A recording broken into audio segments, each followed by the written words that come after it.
This is the Awful Announcing Podcast. Here's your host, Brandon Contes.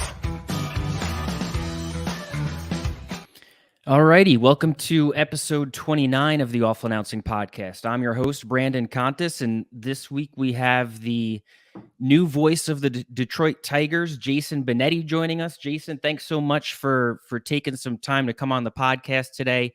We are not even 1 month removed from you being named the voice of the Tigers. Has the new title set in yet? Yeah, it's funny. Every time people say it, it sinks in more. I have had this feeling for the last month of, I really wish it were March. I just want to go play games. Like, I want to go to spring training. I want to go live it, because I do know once I'm in it. And every time I've been to Detroit, they have made me feel so much at home that I want to get this thing going. So when you joined the White Sox broadcast back in 2016, it was thought of as your dream job. You grew up in Chicago. You were a White Sox fan. You're getting to follow in the footsteps of Hawk Harrelson. I think anybody in that situation is going to categorize it as a dream job. So looking back on the last 7 seasons, was it a dream job? Oh, yeah. I mean, it was awesome. Everything about doing the games and the partnership with Stoney and everybody in the truck, like, some of the most difficult phone calls I had to make were our production team, because I do think we had some of the most creative people on the planet working on that show. And so, yeah, it was awesome. I mean, I love the city of Chicago. I grew up loving the team.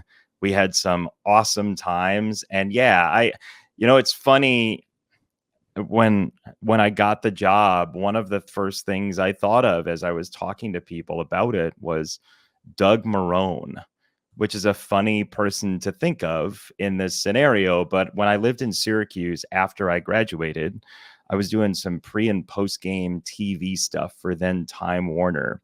And Doug Marrone he had just left as the Syracuse football coach, and Scott Schaefer took over for him. And Doug Marrone, in his introductory press conference, said it was his dream job to be the head coach of the Syracuse Orange. And then he left. And I was like, man, that's got to be really tough. And, I heard what everybody said about it. And so I totally get where everybody's coming from when you leave something that feels like your dream job. But I also watched it happen, and I do get it from Doug's perspective and, personally from mine. Did you still consider yourself a White Sox fan when you joined that broadcast crew in 2016? Like, I know a lot of broadcasters and media people, by the time they get to those jobs, they say that they can't maintain rooting interests. Others, such as in New York, Howie Rose and Gary Cohen, they don't hide the fact that they are still diehard fans. So how did you approach that? Well, who's your favorite team, Brandon? The Mets. Like, if somebody said to you, is it possible for you to take your history with the Mets out of your heart, what would you say? No, of course not. Yeah. So I don't say that to be glib. I say that because, like, humanity is real. Where you grew up is real. That always has a place in your heart. But it is also funny how we can. So the answer is yes. I couldn't help but still be a fan. But some of my best friends in the world and the people that are closest to my heart are from Syracuse or Winston-Salem, North Carolina, or wherever I've been down the road. And so, to me, like, yeah, there's history where you grew up, and that will always exist. And it did.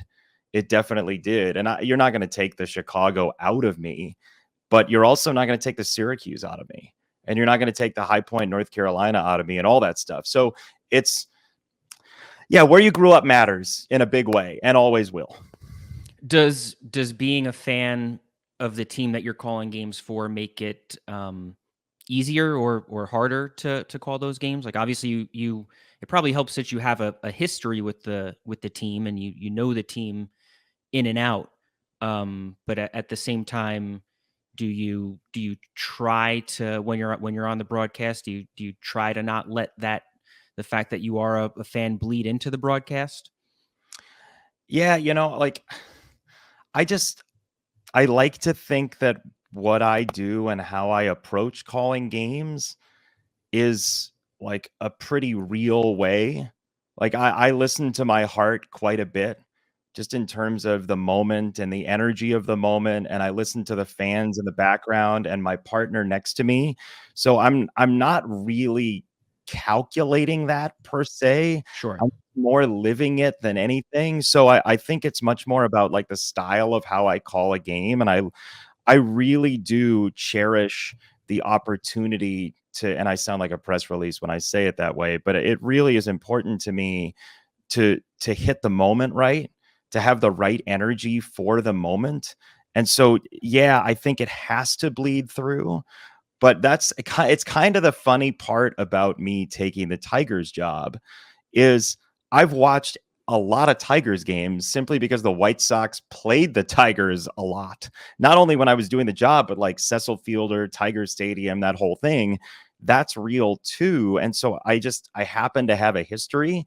If you said to me, "Hey, we're going to create a league and you need to go do that league right now from square one," I would have to build up the rivalries and the emotions and the care and that. And I think you kind of do that by getting to know the fans and the people who are really invested in it. Like, I don't like seeing my friends lose more than, like seeing a team lose. So when there are people I like whose jobs are at stake, when there are people I know whose jobs are at stake, and to be honest, when I'm doing a national game and I know the story of the players, like Michael Penix Jr. a couple weeks ago in the Apple Cup had been through all these injuries, and he shows up at Washington and he's trying to make a team be undefeated. And you watch him not be able to look at that game-winning field goal. When you have a sense of the stakes of the person in that moment, I think that's where the energy comes from more than maybe the jersey even. So, I mean, nobody leaves their dream job for just any job. So what made Detroit seem like it was the right fit to be that next step for your career? Well, I almost ended up working day to day with AJ Hinch a couple years ago when he almost got hired as the manager of the White Sox. Part of it is the front office of the Tigers and the direction they're going and how they've started to develop young talent and they're willing to spend on free agents and that combination. But I will also say, like, as part of the process, everybody at Bally, Detroit, and everybody with the Tigers said, we want to have the best broadcast in the country. And that's appealing to me because that is, in part, it sounds a lot like an opportunity to really just get after it creatively. And that is the part of this I love. Like, it's why I love Brock Heward as a football partner, because he is so curious and he's such a good teammate. He is like the best galvanizing force I have ever been around on a team. And he leads to creative stuff because he does the work. And for me, that's a lot like what I heard from the Tigers is we're a group, we're a team. We want you for you, and we want to go get after it. How was your relationship with the White Sox front office and ownership? Yeah, like I had a lot of great experiences with the White Sox. Creatively, I think you could argue that they wanted something of a more traditional broadcast than is my general, I like doing games with Bill Walton sort of sensibility, right? Like, I want to be the person who has the range to do all of it, right? Who can have a good time when you need to have a good time, but nail the big moment when you need to nail the big moment. And I'm really proud of the work we've done in that department on the Sox telecast. But, I do believe creatively there will be more of an opportunity to just, it's not a comedy show, right? But I do think one of the pillars of what we do is that whole tenet, yes, and, right? From improv comedy, like you just go with wherever the situation takes you. And I think the Tigers really just want that on their show. Like, wherever you and your partner or partners go, that's where we want you to go. Did you get complaints from Reinsdorf at all? Like, I know Dan Bernstein came out and he was pretty strong in saying that Jerry Reinsdorf did not like your broadcasting style. Like, did you feel that when you were working for the White Sox? It's you ever watch The Voice? Yeah. You know The Voice, that Yeah. show on NBC. I love The Voice because you can on stage, you can just be like, you can watch somebody and they just nail it. And 3 of the 4 people turn around and you're like, what are you doing? What is wrong? What's the 4th person doing? But that's the fun part of this is like taste. So, like specific complaints, does everybody at the White Sox think I'm fun or funny? Nah, I don't think so. But like, that is why. And Stoney said this all the time when we were working together. Not only are you pitching for your team, but you're pitching for 29 other teams. And so to me, the value is in finding the people who really want you for you instead of the people who like what you do for the fans. Is Jerry Reinsdorf the same owner with the White Sox that he is with the Bulls? And I guess what I mean by that, because like in New York, it almost feels like the Knicks and Rangers have different owners, even though James Dolan owns both of them. So as somebody that has worked for both the White Sox and the Bulls, is Reinsdorf more hands-on with one than the other? Honestly, like it's just, I don't really deal with people on that level a ton. I really don't. I had good experiences with people on both sides. I will say, like, the Bulls, even though I did like 8 games a year, 10 games a year filling in for Adam, they were unbelievably welcoming and fun and great and everything. And Stacy is an awesome partner. Yeah. So like, I don't really like, that's almost hearsay to me because I don't know what it's like on that level for both teams. I just know as an announcer my experience, and generally it was a great experience. But yes, like here's what I will say about all of that, being totally honest. Not everybody's going to like your personality. And if that's the person that you're working for, if that is true, no matter where you are, and I'm not even talking about my situation, but like my whole deal, Brandon, has always been like, I can't look at a camera directly. I walk differently than other people. So I need to figure out how to make the work as good as possible. So everything we know about first impressions is wrong. And part of that for me is being able to run the gamut of big moment to kind of funny or dorky dad joke, whatever it was. And what I will say is I do think the Tigers are a place that really, really appreciates that. And everybody can read between the lines beyond that. Yeah. So there's broadcaster changes on the TV and radio side in baseball every offseason. Were you surprised by the amount of press and attention that yours got? I mean, it felt for a second like it was MLB trade rumors.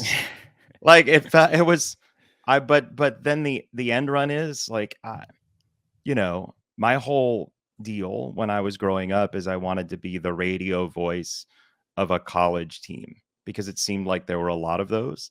And I just wanted to describe the heck out of games. Like I grew up in radio and I love that. And then to have entire cities be interested in what was happening with me. And I don't say this out of like false, oh shucks ishness. Like I never really wanted this or dreamed of it. I just like doing games because it feels like a crossword puzzle to me. And then suddenly you end up in a situation where it's like, whoa, we took Benetti from you. And it's like, you took who from where? From what? Like I literally just do the games. And so that's why all of this, to be totally frank with you, has been hard for me because I know White Sox fans invested a ton in our show. And we kind of asked them to, right? Like we play parlor games, we play Sox Math, we have people send in videos, we play Is It Raining? And they tell us if it's raining in their neighborhood. Like I want to play games with people at home because I enjoy playing games. Sports is supposed to be connective.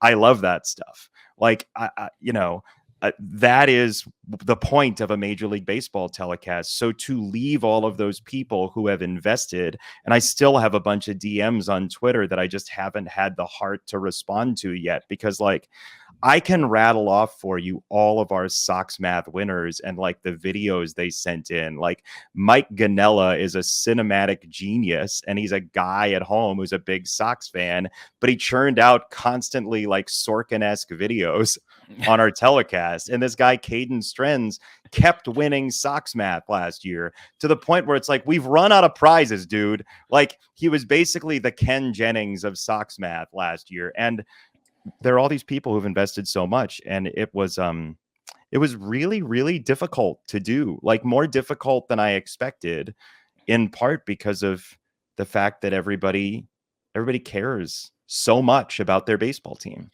When you got into broadcasting baseball, like, did you strive to have that connection? Because like I think for me as a Mets fan, when Gary Cohen or Howie Rose retires, I will be upset.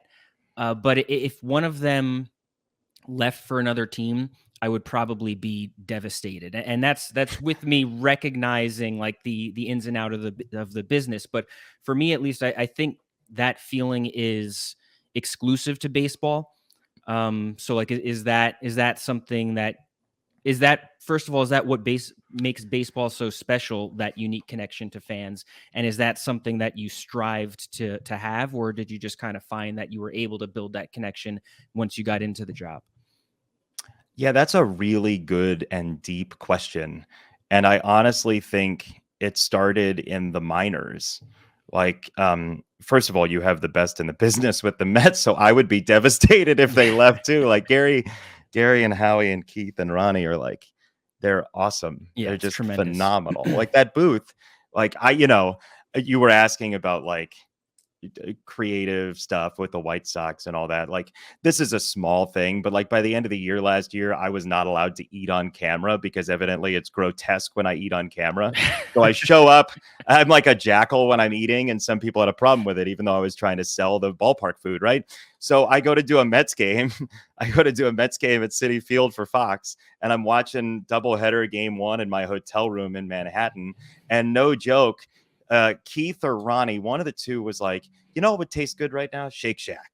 And here comes an intern within like 5 minutes with a whole tray of Shake Shack, and they go to town. And I was like, they get to eat.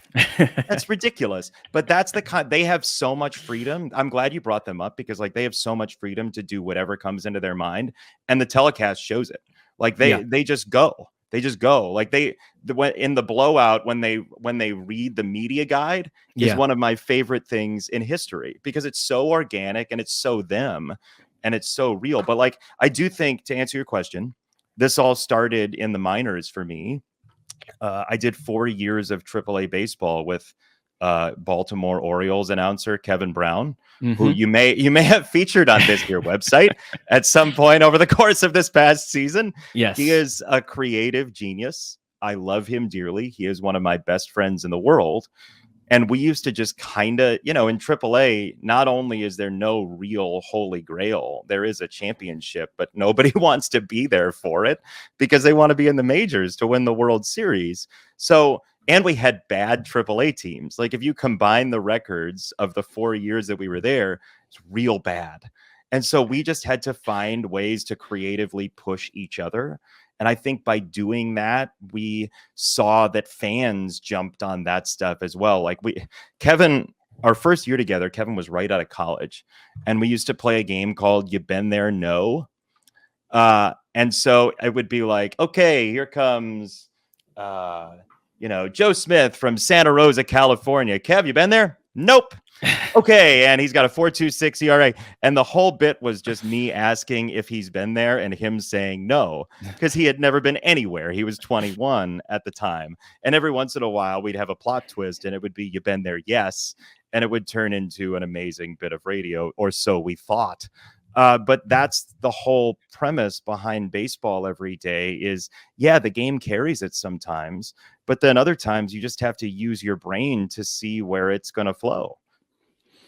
So you mentioned the freedom that Gary, Keith, and Ron enjoy. You also obviously just brought up Kevin Brown as well. So I'll ask, did what happened to Kevin Brown with the Orioles over the summer at all play a role into your decision of parting ways with the White Sox? Like, did what happened remind you of the importance of having the freedom to kind of say what you want, or more so say what you think needs to be said on a broadcast?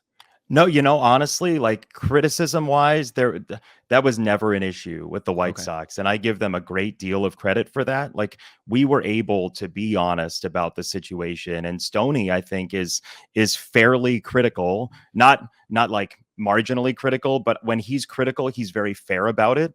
And he is somebody who praises people when they deserve it as well. So that was never a thing for me. The reason the Kevin Brown thing resonated with me is I love the guy. Yeah. Like he is one of my best friends and he is one of the nicest people in America. And he never looks for hot take points. He never looks to snipe at people. He is way kinder than I ever am. I mean, he really is truly one of the most marvelous people I've ever gotten a chance to meet and do games with. And so I was just pissed off because he doesn't deserve any of that. And like, he'll be mad that I'm talking about this again because he just wants to go live his life with his newborn daughter and his wife. Like he just wants to go be a human being. And this all became very all encompassing. But I will say it was pretty awesome to watch. Or like, I will always appreciate Orioles fans to the end of the earth for chanting his name in the stadium that night. That like, yeah, I cried that night. Maybe it's hard to answer this because it's I don't want to ask you to put yourself in his shoes or say what Kevin should do or anything like that. But if you were in a situation where you felt like you couldn't be critical or say what needed to be said, do you think you would have trouble working for that team? Yeah. I mean, but the other thing people need to realize, and I think why Gary and I and it's hard to list everybody who took a shot at the Orioles that night, as you may recall from this here website. Like you all did this whole compendium of everything that everyone said, and I was really proud to be a play-by-play announcer that night because that's why it was so important we all stood up for each other that night. Because there are only 30 of these. Like it's great for me to be able to say like, oh, I want to go somewhere where they let me say stuff. And again, that was not a thing with the White Sox. Like ours was, hey, don't eat on camera, like don't be so funny sort of thing, right? The stuff that really fires my brain specifically. So it's really small potatoes compared to being able to be critical. The answer would be yes for me with my journalism background, but I also will say it is very, very, very difficult to get these jobs. And I will say too, it requires people to take a chance on you. And this is why, like, no matter what happened with the White Sox, and I know I was being a little dodgy earlier, and here's the reason why, honestly. Even though I left, and there have been all these discussions about my sense of humor, which is not a perfect 10 anyway, and, things people have said and all of that, they still hired me in 2016 when I wasn't a major league announcer. And I'm not saying I'm bowing to the feet of somebody who hired me, but they took a chance, man. Like they really took a chance on somebody who was not yet a major league announcer. And I have no choice but to appreciate it deep in my heart. And I do, because to hire somebody with CP who has not done major league games to be your announcer takes guts. And no matter where the relationship ended up, and I do have a lot of fond memories, and all the stuff we're talking about really is small potatoes and pales in comparison to why I really left to take the Tigers job. And it's because of the Tigers and because of what they wanted out of me and what they saw in me. Yeah, there are 30 of these, man. Like it's way harder to become a major league play-by-play announcer probabilistically than a major league player. That is ridiculous. but it's true. And it's not something I take lightly. When you first took a conversation with the Tigers, did it feel at that point like you were probably going to leave the White Sox, or did you more so expect to like have that conversation and say, no, I'm going to stay here in Chicago? Right away, a lot of the questions the Tigers asked me was about what I do, how I do it, what I hold dear, what matters to me, and what matters to me in a crew and in an analyst. And a lot of their questions were about creating a team. And that's what I've always loved about this whole thing. Like our whole our whole TV crew for college football went to U2 in Vegas after the Mountain West title game. We got all 10 people on our traveling crew, other than our stat guy who had to leave, but like all 10 people went to the concert together. We had a great time. That's the reason to do television in so many ways. And so, the part of what the Tigers asked me right off the top was about how to create a team and where I fit in that team and what I cherish in a broadcast and all of that stuff. So like, I didn't know if it was going to be the right fit, and they didn't know. And, some people I think in my position would have been like, what, like, why do we have to do 7 hours of interviews? You know me, I know you, but I'd rather we get together and figure each other out and make sure it's the right fit. And then once I got into that, it felt a lot like my move from ESPN to Fox. Like ESPN took a chance on me. I started on lower level games, grew within that in ESPN. And then it turned out that there was a little bit of a ceiling in terms of what the assignments might be in the end. I moved to Fox in part because I was a free agent and they came and got me. And the White Sox did the same for me. And then the Tigers said, hey, we've watched you. We like you. Let's do this. And it's just a different relationship when it starts at that point. You know what I mean? Yeah. Yeah. That makes a lot of sense. How was the challenge of replacing Hawk Harrelson? Just somebody who had been there for so long and was as popular and tied into the fan base as he was. Yeah, it's a really interesting deal to be the guy after that guy, especially when you grew up watching him. Like, I part of the reason I'm doing this job is because I loved watching Hawk and Wimpy together, and so early on, and I've said this before, so it's a little bit of retread, but Hawk was great to me. Like he basically said, "You be you, I'll be me, and we'll go from there." And he's always been great to me. Like when I got COVID in 2021, he was texting me, called me, and asked me if he could like send me some bourbon, which is awesome and like the most Hawk thing ever. So yeah, I love the guy, and I am not him at all, and he is not me, and we are each other, and all of that. We're separate people, but I do think it's really cool that a fan base could embrace both of us because it shows kind of the range of White Sox fans too. Did you speak to him at all about the decision to leave? I didn't.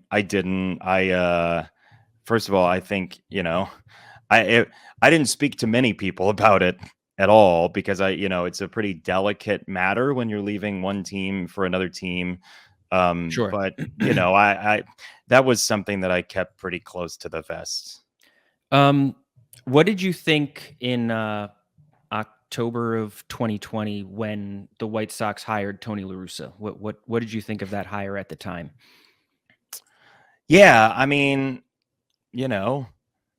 my feeling was, again, I think I said this already, like I thought AJ Hinch was going to be the guy. Yeah. And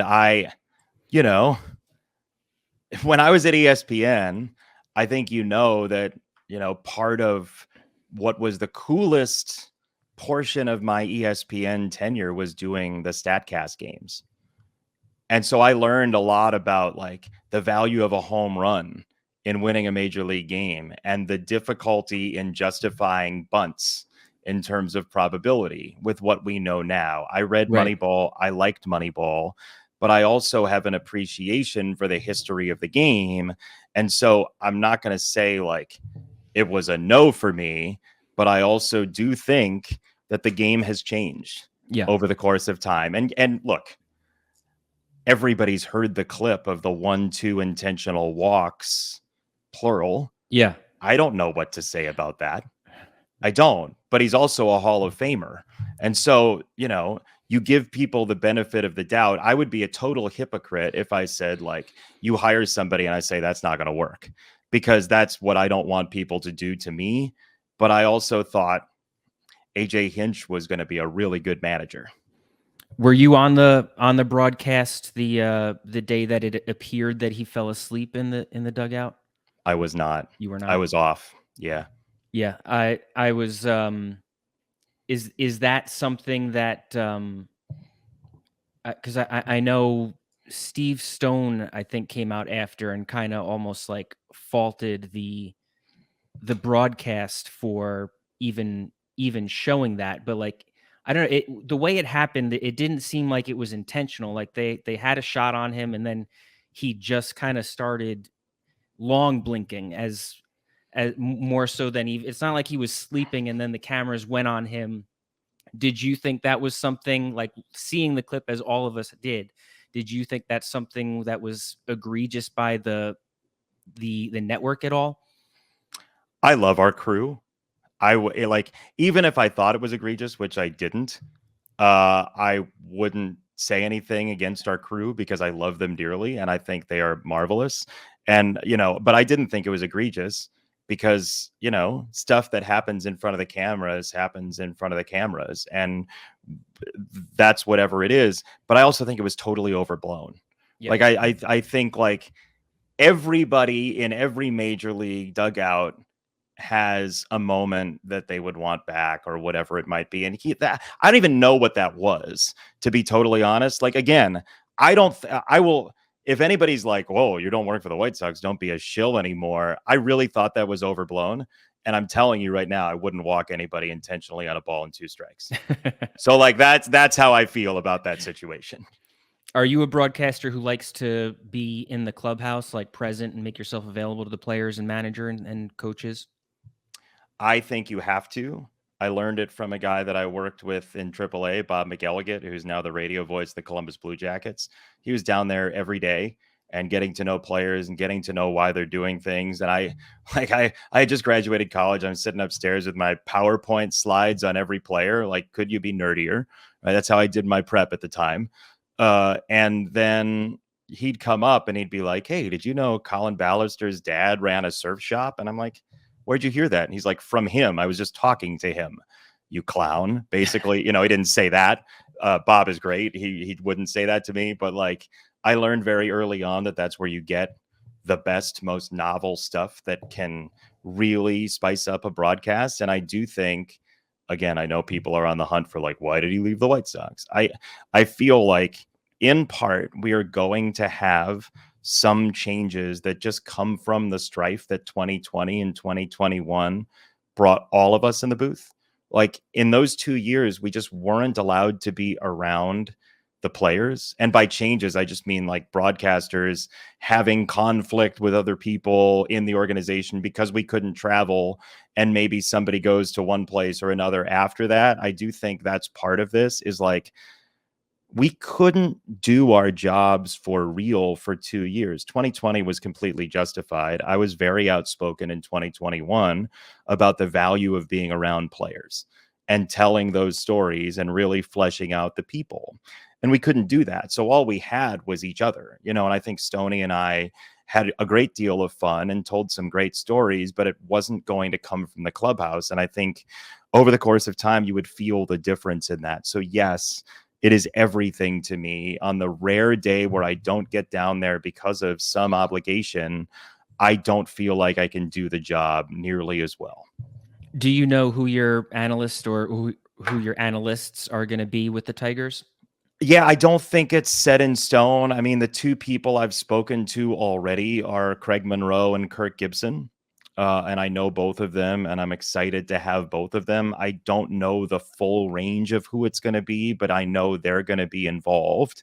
And that's the fun part for me. Like, I'm sure you watched some of the Peacock games. That was like Wonka's factory for me. right? Like I get 2 new people every week just to see where it goes and see if you isolate this variable, what it sounds like differently. So I'm really excited to build those relationships and enjoy the heck out of those people. And then, wherever it goes with the extra games, we'll have a good time too. Will you have a say, or do you want to have a say in those decisions? I have a say in enough in my life. Like I get to pick like what I ordered at Starbucks, which is awesome. Like, no, look, part of the thing that I love about the Tigers is they want to do it as a group. So I think they're going to ask my opinion, but I also think I'm going to ask their opinion on a lot of stuff. So like, I know that's not a yes or a no per se, but I do think it's going to be a group function if we're going to make great TV. And no, I hate when people get veto power over stuff that they shouldn't have veto power on. It's silly. So like, no, I don't want that. How do the Tigers feel about the fact that you do national work as well, in addition to calling the local games? Well, they put the number of games I'm doing in the press release, so I think they're very happy with it. Comfortable I think with it. I mean, that's the other part of all of this is like when I showed up with the White Sox, I wasn't missing games at first. And then as it went along, that got to be more and more. And so like there's more possible strain, right? And so with the Tigers, we just hammered it out in the deal and we agreed to it. So like for me and for them, it's done. Like it's part of what's going to happen. Right. And that's kind of it. Do you think local baseball is always going to be a part of your repertoire? Like, because I think it's interesting when Joe Buck gets asked about missing, whether or not he misses calling baseball games. He always says specifically that he misses doing local baseball. Like he misses being part of a team and the feeling that feeling of a connection to a city like he had in St. Louis. So do you think this is something that even as your national platform grows, that you're always going to want to have that local connection? Yeah. I mean, yes, I easily could have just not done baseball right now. Like Fox is treating me well. They've been amazing. Like I get to work with very fun people at all times at Fox. And so I could have made that decision now, but I truly found a team that really wants to do this in a way that's high level. And that's a thing that my heart just cannot say no to. And so, yes, I think the answer is I will always want to do that. Will the stars align that the organization and I have an opening at the same time like this? And I don't know. Sure. But yeah, I love doing it. I love being a part of a team, and nobody's hiring me right now to be in their Hollywood writers room. So I'm going to do baseball. You know what I mean? Like that's what I love most about calling baseball is that you feel you're putting on a show every day that has to be this amazing collaborative effort. And it has to be different than yesterday or else the characters are going to get stale. I mean, imagine if in one season of Breaking Bad, there were 162 episodes. It would be like Jesse goes to Publix. This is horrible. It would be like the Fly episode would happen 12 times over the course of a season. Nobody wants that. So, and we don't have a writers. We just have each other. So that's what excites me about it most. You're very open about having cerebral palsy. What does it mean to you that you were able to overcome that to not only get to your dream job of being a broadcaster, but like you initially mentioned, you thought about doing it on the radio, but now the fact that you are also regularly on camera on national television as well? Yeah, it means the world to me, and I hope it means something to anybody who's different. I hope it means that people who get poked fun at as a kid for whatever they have, right? I hope that gives them the opportunity to say, screw it. I'm going to go perform anyway. I'm going to go be in front of a camera. I'm going to go dance for a living. I'm going to go do stand up. I'm going to go do whatever it is because it doesn't matter what I look like. And so, yeah, it means a great deal. And, to everybody who's been part of my career, it's a huge thank you. But then beyond that, I've always had the fear that somebody might give me a job just because they like the story or because they think it would win them points or they feel sorry for me. Like, I've mentioned once or twice in speaking engagements, but like I became the sports director at WAER, the radio station in Syracuse, the college radio station. I became the person in charge as a student, as one senior is every year. And then somebody put up on their away message on AOL Instant Messenger, gosh, we're old. His away message, because he wasn't happy that I gave him some assignment, was at least he'll be a great story in somebody's magazine one day. And so, like, when you have a history of those things, yeah, I know people probably get tired of hearing me talk about my disability, but it's part of me. And it has created, substantial emotional swings.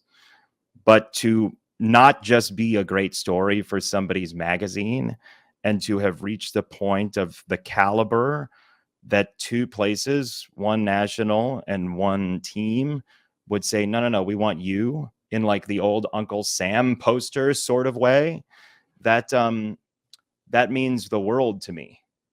And it means that there's hope for people who are different, I guess. Were you self-conscious about being on camera earlier in your career? Oh, yeah. There are old college roommates and friends of mine that could tell you that, like, to do a 30-second on camera around a package in one of our newscast classes, it would take me like 45 minutes. Oh, wow. Because I was so mad at myself for my hands or the way I said it, or I was nervous and I was going too fast or I was going too slow, or I didn't like this one, or let's do it again. And it's just like, dude, shut up. I don't know how they put up with it. But yeah, like I'm glad we didn't do it on cell phones because those things would exist still. They're on like old DVC pro tapes that nobody will ever find. And it was, yeah, I had no interest in doing TV. Like, there are a bunch of TV stations for students at Syracuse and TV opportunities, and there was no chance I was doing that. None. You mentioned you went to Syracuse, one of the sportscaster breeding grounds. But then you also went to law school at Wake Forest. Was the goal still to be a broadcaster while you were in law school? Yeah, I did games while I was in law school. So I was working at a small school in North Carolina, High Point University. I was doing their men's basketball games. And then I was also working for a rights holder that's now Learfield, ISP Sports. So I was a studio host for like Georgia Tech, Florida State, Notre Dame, just like doing sports score updates in the middle of their broadcasts, their radio broadcasts. And so, yeah, I went to law school for the education of it. And I didn't really want to become an attorney, but I did want the education, and I do use it. Like, one of the things I learned is like and I'm saying this because you are so good at asking short questions, and I respect the hell out of that because it keeps the other person on their toes. And I appreciate it because when people insert themselves into questions, they poison the river of the answer. And you haven't done that once, which is actually remarkable. So thank you. Thank you. Yeah. Now get out of the way so I can answer. No, like when you're cross-examining a witness and it's not your witness, it's the opposing witness. You say things like, so you were at this address yesterday, right? And they have to say yes or no. But when it's your witness, you say things like, where were you yesterday? So they get the chance to really tell their story. And so that difference has played a major role in like production meetings for me, talking to players, letting people tell their stories rather than guiding them to something because I want a soundbite. Interestingly, another broadcaster who went to law school is Bill Walton. So who do you think would make the better attorney, you or Bill? Can you? That is probably the best question I've ever heard in my life. Can you? I'm just picturing a sitcom where we are two attorneys at the same firm. And like there, some clients get filtered to me because they're the straight-laced ones, and then other clients get filtered to Bill because they taste colors. And I just like the idea of the odd couple sort of scenario there. I think his mind is like nitroglycerin. Like being around him is the most explosive time you can have in your life cerebrally. And so thinking about him as an attorney, I I don't I don't know what the jurors would think. Like I'm picturing the jury box. I'm picturing me being the opposition and listening to him and looking and being like, I actually don't know what the hell they think about that. I have no clue. And so I think the answer is him because he's a highly creative person. But I would love to be in a case against him because he, like, the sneaky thing about Bill is he's uber competitive. And I would really enjoy the idea of sparring with him, like a forensics tournament with Bill Walton, a debate tournament with Bill Walton could be amazing television. Like, Bill, take this side, right? Like fracking is a good idea. Go. I would love that. How was working with Bill overall? I assume that's not something that you had on your bingo card back when you were in college. Dude, it's the best. I mean, it is such an enlivening experience because I have to be ready for literally everything. I've always thought play-by-play is a test in that moment of everything you know, but we're not going to hit the range with anybody else that Bill hits. So I have to be ready for him to ask me, like, have you read Steve Martin's book? What do you think of Myanmar? Like, that's the range. That's the spectrum. And it really is like doing a crossword puzzle, except nobody tells you how many letters are in the word. And frankly, there are no clues. You just have to go and say words and see if you can follow along. Is there one thing that he said to you on a broadcast that either surprised you or made you laugh, caught you off guard more than the rest that sticks out? I mean, there's so many. The time that he asked if my father ever played for Jerry Tarkanian, and I said no, my dad was an air traffic controller. And then he was like, "But did he play for Jerry Tarkanian?" I mean, you just keep going. When he did the White Sox game with me, and the first question he asked James McCann in our post-game interview, he had a bunch of eye black on, and Bill said, "What is that under your eyes?" That was the first question. It's like doing a game with the mind of an 8-year-old in the best way. You know how kids will just like say the thing that they see to their discredit sometimes? Like, that's what he does. And then he asked halfway through the interview, James was about to leave, and I said, "Okay, James, great job." And he said something like, "Bill, do you have any other questions?" And I said, "The rest of this is on you, okay? Because you had the chance to leave and you didn't." And then, but James loved it. He really enjoyed the whole experience. And then Bill asked him, like, "What do you eat before a game?" This is a post-game interview. It's supposed to be like 3 questions. It just kept going and going and going. But I truly think the most ridiculous thing we have done together actually involves a Tiger. Early 2020, before the pandemic hit, Bill and I had an Arizona State basketball game, and his producer for a lot of games, Tim Sullivan, who was just awesome, Sully had the idea that we would go to Arizona State baseball. And Spencer Torkelson was playing for the Sun Devils at the time, and he was going to be the first overall pick. And he had this idea, Sully did, that Torque would teach Bill Walton how to hit. So we did a whole bit where Bill is in catcher's gear, and he's like starting to play catcher. And then Bill, wearing the catcher's gear, goes into the batting cage wearing full catcher's gear, and Torque is trying to teach him how to hit. And it was an absolute just gushing nightmare geyser of fun. And Torque still remembers it. Like, I went into the Tigers clubhouse in June this year, and Spencer came up to me and was like, "How's Bill?" I said, "You remember that?" And he's like, "Of course I remember that." So, but it is the spectrum that you cover with Bill Walton. If you like creativity, I suggest it. Did you have total trust in Bill's filter that whatever he was going to say or wherever he was taking a story, it was going to be fit for a national audience? Who cares is my answer. That's the fun part. It, fit for a national audience is such a movable standard, and fit for his moral compass is what I knew it would be. Yeah. And I also know that, I have my own personal parachute there as well. Like, I don't have to play along per se. If he says something that I don't agree with, I do want to be a good partner. But like, that's the fun of it.